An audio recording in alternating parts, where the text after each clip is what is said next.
મિત્રો દુઃખ સાથે કહેવું પડે છે કે ભાવનગરમાં જે 3 દિવસથી આ બનાવ બન્યો છે ને અત્યારે પણ ચાલુ છે. 9 લોકોના મૃત્યુ થયા છે, 46 લોકો જીવન મરણ વચ્ચે ઝોલા ખાઈને હોસ્પિટલમાં છે. સરકારને જગાડવા માટે, ઢંઢોળવા માટે પ્રતિક રૂપે અત્યારનો કાર્યક્રમ કરવામાં આવ્યો છે. કોંગ્રેસ પાર્ટી તરફથી જે અહીંયા દારૂની બોટલો કહેવાતી તે પાણીથી ભરેલી હતી અને એક પ્રતિક રૂપે કે ગલીએ ગલીએ દેશી દારૂઓ વેચાય છે, વિદેશી દારૂઓ વેચાય છે. પહેલે તો 1-2 બોટલ પકડાતી તો પણ રાડ પડી જતી. હવે તો જ્યારે જોઈ ત્યારે 200, 500, 1000, 2000 ટ્રકના ટ્રક ઉતરે છે. ક્યાં સુધી સરકાર આંખો વીંચીને બેસશે? સરકારને, હોમ મિનિસ્ટરને અને 33 જિલ્લાના એસપીને હું કહેવા માંગુ છું કે કોઈ પણ મને ચેલેન્જ આપે કે અમારા જિલ્લાની અંદર દારૂ બનતો નથી, દારૂ વેચાતો નથી, દારૂ પીવાતો નથી, તો હું સાબિત કરી દઈશ કે દારૂ વેચાય છે, દારૂ પીવાય છે અને દારૂ બને છે. કેમ તમને ખુલ્લમ ખુલ્લા આ બુટલેગરો દેખાતા નથી? આ દારૂ પીવડાવીને વૃદ્ધ માતા પિતાનો એકને એક દીકરો મરી જાય, નાના બાળકોનો બાપ મરી જાય, બેન વિધવા થઈ જાય. આની પીડાઓ દેખાતી નથી? ક્યાં સુધી આ ચાલશે? ગાંધીના ગુજરાતની અંદર વર્ષોથી આ જે સિલસિલો ચાલુ છે એ સિલસિલાને બંધ કરવા માટે, સરકારને ઢંઢોળવા માટેનો અમારો એક પ્રયત્ન હતો.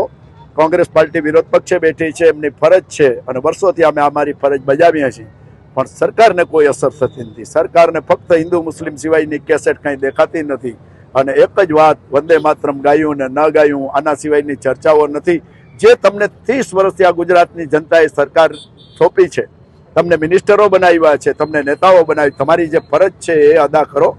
કાંઈક વિધવા બહેનોના આશીર્વાદ તમને મળશે, કાંઈક નાના બાળકોના બાપની છત્રછાયા ગુમાવી છે એમના આશીર્વાદ મળશે, કાંઈક વૃદ્ધ માતા પિતાનો એકનો એક લાડક વાયોમાં મરે છે એમના આશીર્વાદ મળશે. તમે તમારું કાર્ય કરો.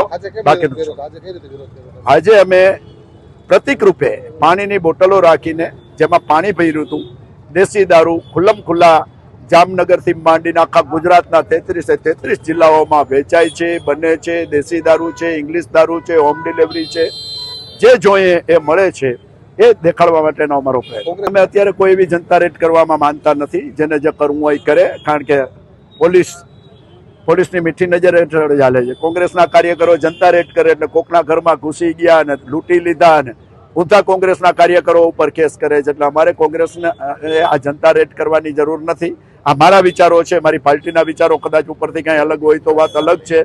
હું મારા કાર્યકરોને કહું છું કે આ જનતા રેટ વાળો ધંધો રહેવા દેજો, કારણ કે એનાથી જેના હપ્તા બંધ થાય છે, એના પેટમાં તેલ રડાય છે અને માથેથી ઊંધા કેસ કે તમે એની મા બેન દીકરીની ઇજ્જત લૂંટવા એના ઘરમાં ગઈ, એના ઘરની અંદર લૂંટ કરવા ગઈ, આવા ખોટા ગુના સહિત ફિટ કરે. એટલે એ મહેરબાની કરીને કલંક અમે લેવા માંગતા નથી.